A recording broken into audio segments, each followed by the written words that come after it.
to the platform Swiss Liver Patients Association, Swiss HEPA. Today, with the interview by Dr. Naomi Lange, resident hepatology Inselspital Bern, about the topic fatty liver, NASH, or new MAFLD. Welcome, Dr. Lange. Hello, thank you for having me. My first question is, why the change from NASH to MAFLD? That's a very good and important question. So before we changed the name, there was a non-alcoholic and alcoholic fatty liver disease. Because they looked similar in liver biopsies, they were kind of always in one pot, and one was where the patient was consuming a significant amount of alcohol, and the other one was thus named non-alcoholic fatty liver disease.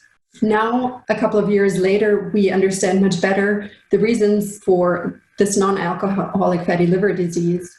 And the reason why this disease develops is mostly metabolic dysfunction. So we now know that the disease is associated with metabolic conditions such as diabetes, arterial hypertension, and obesity. And in 2020, a committee of international experts decided to recognize that in the new name. The new name now is metabolic dysfunction associated fatty liver disease. That shows the role that these conditions do have in the development of the disease. What means actually fat liver MAFLD? So a fatty liver disease is generally described when there is more than 5% of fatty hepatocytes. So cells in the liver are filled with fat. And in this case, the reason why there is excessive fat in the liver tissue is because there is other metabolic dysfunctions such as diabetes, hypertension, obesity, leading to this condition. What are the symptoms? The symptoms are mild to non-existent in the early stages of the disease, which is often problematic because it leads to this disease being diagnosed very late on. There's a study from the United States showing that less than 10% of all patients affected by the disease even know they have it. The symptoms that people might describe are feeling tired and weak, maybe loss of appetite. This might be aggravated once there is additional inflammation due to the fat deposits in the liver. And then in later stages, once the tissue starts to show scars and progresses to fibrosis and then even liver cirrhosis, there is distinct symptoms that come with the liver cirrhosis. How is a fatty liver inflammation diagnosed? So the first step in diagnosis is usually seeing fat in the liver, and that is mostly done by ultrasound. Then once you expect maybe an inflammation, you would look at the liver values in the blood. And while this is very unspecific and might have a whole variety of different causes, in addition with the fatty liver, it might be a hint for metabolic dysfunction associated liver disease.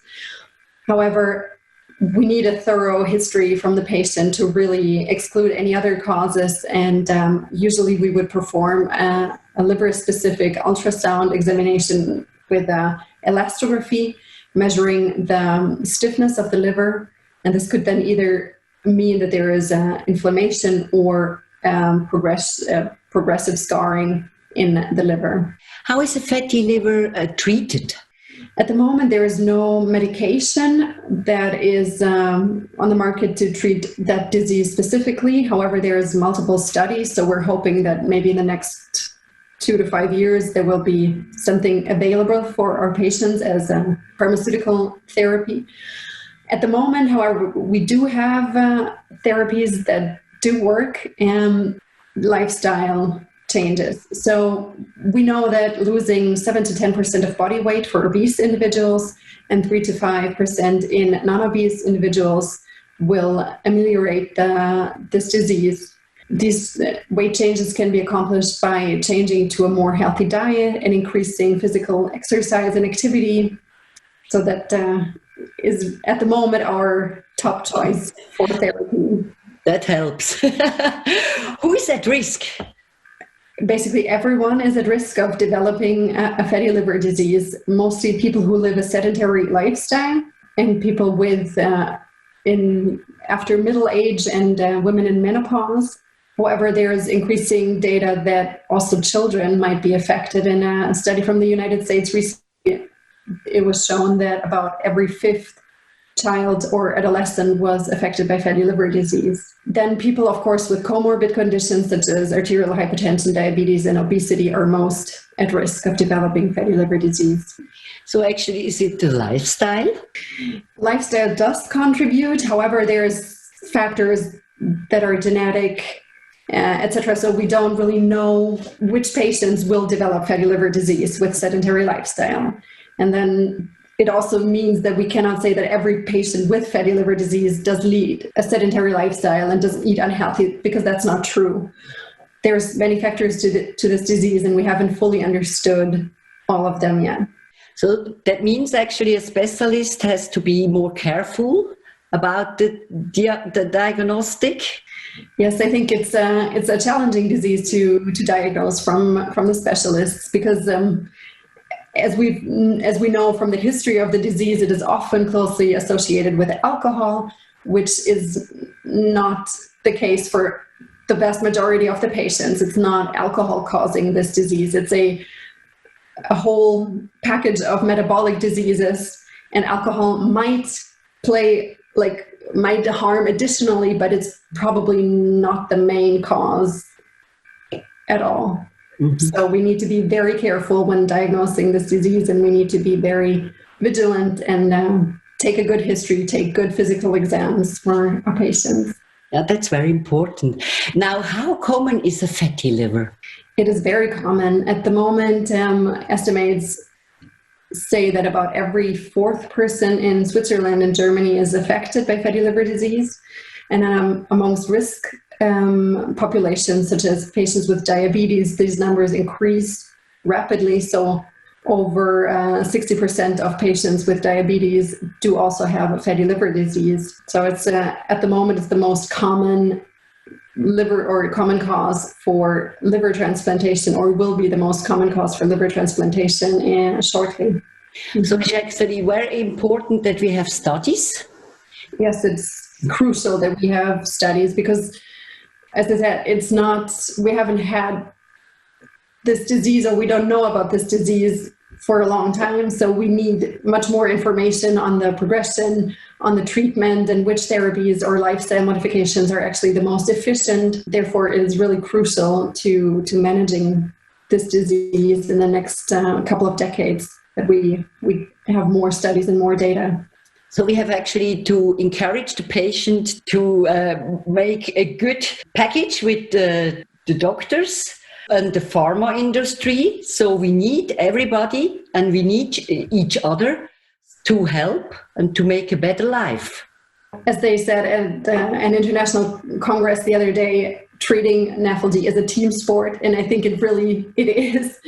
Everyone needs to play a part and be involved and do their best. From all the clinicians involved to the patient, the patient's families, the pharma industry. We all need to be working hard at this to battle this disease.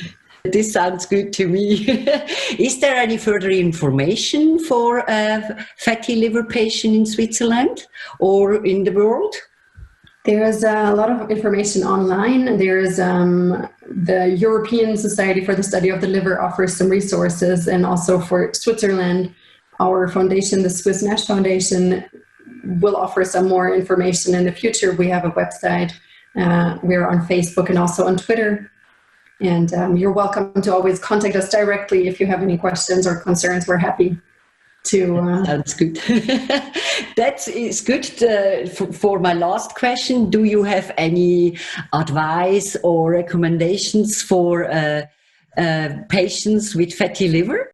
The advice that is closest to my heart is talk about it. Talk about it to your physician, talk about it to your family, get in touch and get information, because only once we get patients to reach out and be informed about the disease and work with us, we can really help and improve the lives of patients living with this disease. And only then we can get rid of the stigma that any liver disease is always associated with excessive alcohol consumption.